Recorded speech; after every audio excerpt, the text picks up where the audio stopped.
Comment calculer la valeur actuelle nette d'un projet sur Excel? Bonjour à tous, alexexcelformation.fr, et si vous vous souvenez bien, la semaine dernière, nous avons eu l'occasion d'aborder le fonctionnement de la fonction TRI, laquelle permettait de calculer rapidement un taux représentant le taux de rendement interne d'un projet, c'est-à-dire ce qu'une entreprise peut espérer obtenir en termes de flux financiers avant d'entreprendre de lancer un projet. Aujourd'hui, je vous propose de découvrir une nouvelle fonction qui va permettre cette fois-ci d'obtenir le résultat inverse, c'est-à-dire la valeur d'un projet donné ramenée à aujourd'hui.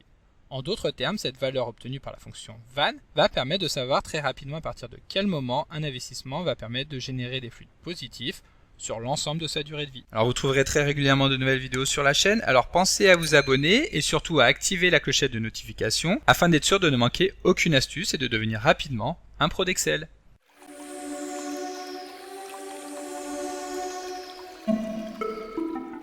Alors comme d'habitude, le fichier que nous allons utiliser dans le cadre de cette vidéo ainsi que son corrigé sont disponibles au téléchargement en suivant le lien que vous trouverez dans la description de la vidéo.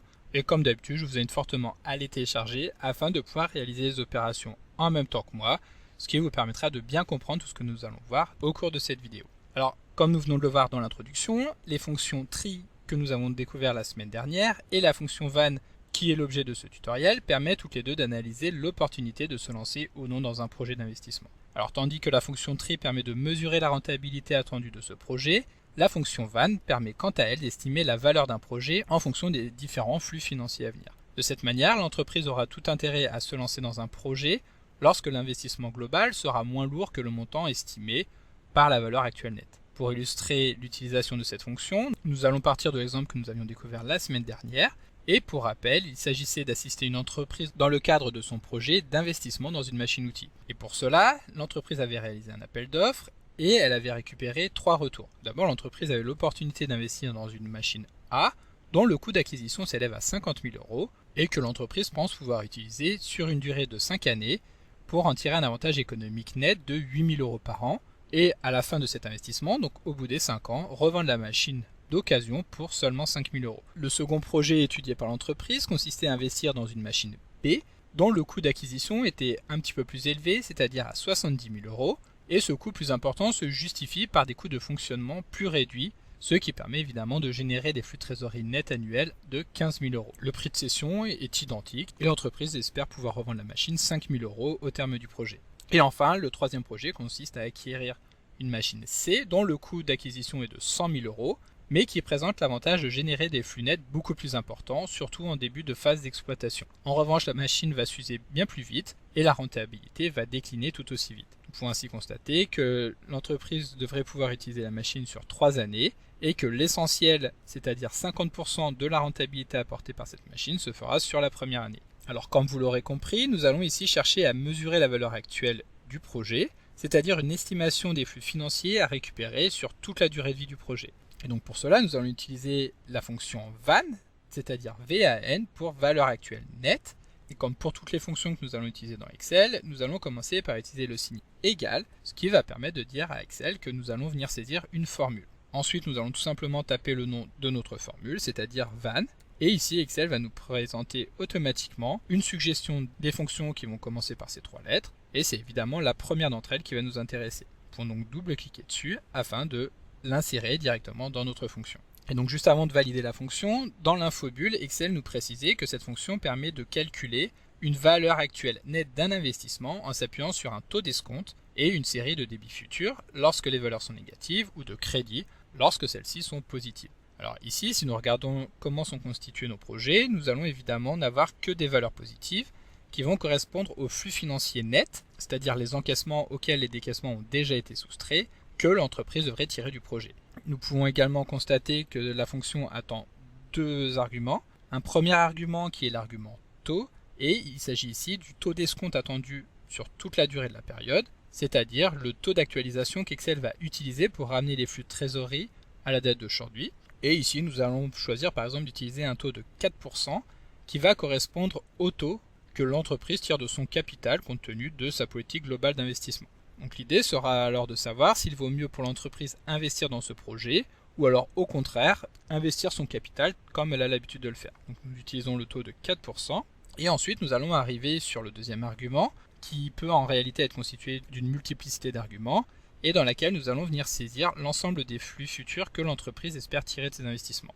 Donc ici, tout simplement, nous allons récupérer les flux financiers que l'entreprise va pouvoir en tirer. Donc il s'agit des cash flows des différentes années, mais également du prix de cession.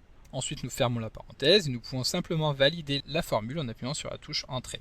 Et à ce moment-là, nous allons pouvoir en déduire que le projet d'acquisition permettrait de dégager un flux net actualisé à aujourd'hui de 39 566 €, alors que l'investissement de départ était pour rappel de 50 000 €. Donc bien évidemment, nous pouvons ici constater que l'entreprise n'a absolument aucun intérêt à investir dans ce projet, et c'est ce qui était confirmé d'ailleurs par la fonction TRI, qui nous faisait apparaître un taux de rentabilité négatif de moins 3%.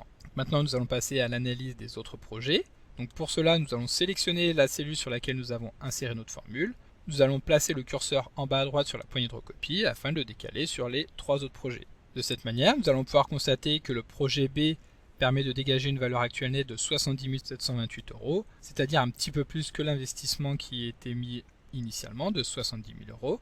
Et enfin, le projet C permet quant à lui de ne dégager que 93 000 €, alors que l'investissement de départ était de 100 000 €. Or, si nous regardons le taux de rentabilité qui était proposé par la formule TRI, nous pouvons constater que celui-ci était de 0%. Ce qui laissait donc à penser que l'investissement ne permettait certes pas de dégager un excédent de trésorerie, mais ne permettait pas non plus de venir puiser sur les ressources. Mais cela était évidemment sans compter sur la capacité de l'entreprise à disposer de son capital d'une manière plus optimisée pour en dégager une rentabilité de 4% comme nous l'avons vu juste avant. En effet, il suffit de modifier la formule que nous venons d'insérer ici pour tenir compte cette fois-ci d'un taux de 0%, donc dans lequel l'entreprise ne pourrait pas obtenir une rentabilité de son capital. Et à ce moment-là, nous allons évidemment revenir directement sur l'investissement de départ, et c'est ce qui nous était proposé par la formule TRI. Donc, comme nous venons de le voir ici, les fonctions TRI et VAN sont très proches dans leur usage, et c'est pour ça que, comme nous venons de le voir dans cet exemple, le taux de rentabilité interne va correspondre à un taux d'actualisation qui permet d'obtenir une valeur actuelle nette égale à 0. C'est-à-dire que si nous utilisons comme taux d'actualisation le taux obtenu par la fonction TRI, alors la valeur actuelle nette sera égale au montant de l'investissement de départ. Donc pour cela, nous allons à nouveau utiliser la fonction VAN. Et en tant qu'argumentaux, nous allons simplement récupérer le résultat que nous avons obtenu par la fonction TRI. Ensuite, comme nous l'avons fait juste avant, nous allons simplement venir saisir en tant que valeur de l'investissement les différents cash flows ainsi que le prix de cession.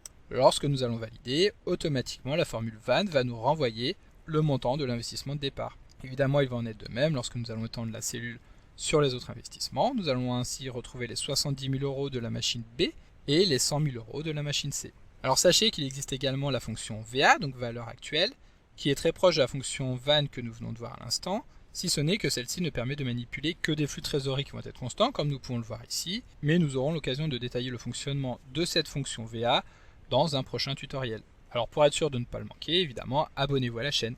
Donc comme d'habitude, vous pouvez télécharger le support de ce cours en suivant le lien que vous trouverez dans la description de la vidéo. Si la vidéo vous a plu, n'oubliez pas de la liker et de la partager à vos collègues et amis sur l'ensemble de vos réseaux sociaux. Et vous pouvez également me laisser vos impressions dans l'espace des commentaires, je lirai chacun d'entre eux et y répondrai avec plaisir. Évidemment, si ce n'est pas encore fait, abonnez-vous à la chaîne pour ne manquer aucune astuce. C'est également très important pour m'aider à gagner en visibilité afin de pouvoir développer la chaîne et continuer de vous proposer des tas de nouvelles vidéos. Merci d'avoir suivi cette vidéo et à très bientôt pour un prochain tuto.